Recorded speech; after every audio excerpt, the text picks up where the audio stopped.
The Wicker Man is a cult horror movie. The movie starts with this police officer on this private island searching for this missing little girl. Well, while searching on this island, he is asking the residents, hey, have you seen this missing girl that is supposed to be from here? And everybody is like, no, we have no idea who this little girl is. She never lived here or existed.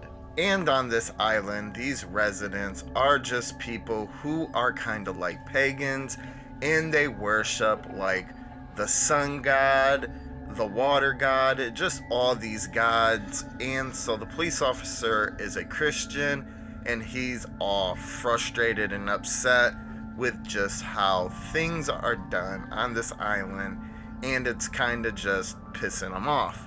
Well, upon visiting one of the classrooms and asking the class of girls if they knew this little girl or if she was one of their classmates, all of them say no, including the teacher. Well, adamant that something was up because there was an empty desk, he takes the attendance log and sees that actually this little girl was a part of this class. And about at that point, he realizes that everybody has just blatantly lied to him, including the children, that this little girl existed. So now he's adamant to find this little girl. And just through a bunch of BS, he realizes that he's not getting nowhere, as just every path leads to a dead end. So he decides that he's about to just go get more help for more police officers and come back to the island with help. But upon getting to his plane, realizes that it's not working, and he's just like, screw it, I'm just going to just find this little girl by myself. And it is the May Day festival where they basically do these rituals to guarantee a good crop and harvest, and the police officer is under the assumption that they plan on sacrificing the missing girl to basically guarantee a plentiful crop. And that is about the movie without too many spoilers. So, my review for The Wicker Man, 1973.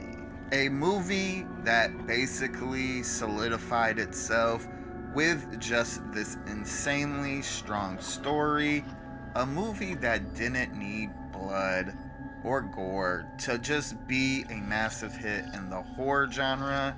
No practical effects, no lighting, just strong acting and a strong story that just made this a classic. Now, obviously, I'm about to talk about some spoilers, as I kind of want to compare this with the remake Nicolas Cage, The Wicker Man.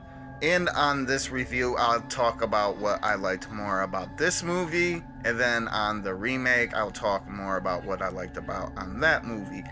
So, with what I liked more about this version of The Wicker Man, no one told me there was going to be so much nudity. I enjoyed that.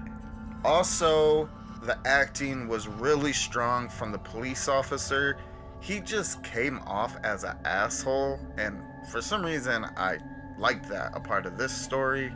And honestly, that's probably about it, as I just thoroughly enjoy both of the movies.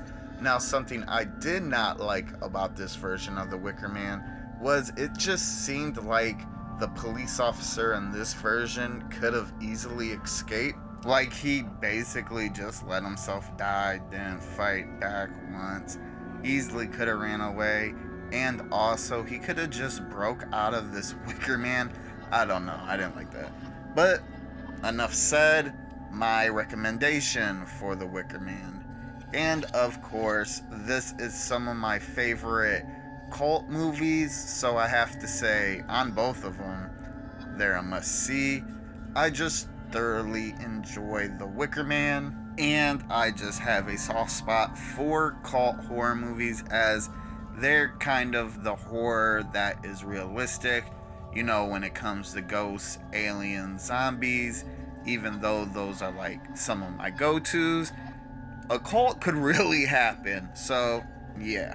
Also, I'm pretty sure I said it, but I do feel like this is one of those rare instances where both Wickermans offer something unique and both are basically equal and both should be enjoyed, and they're must sees.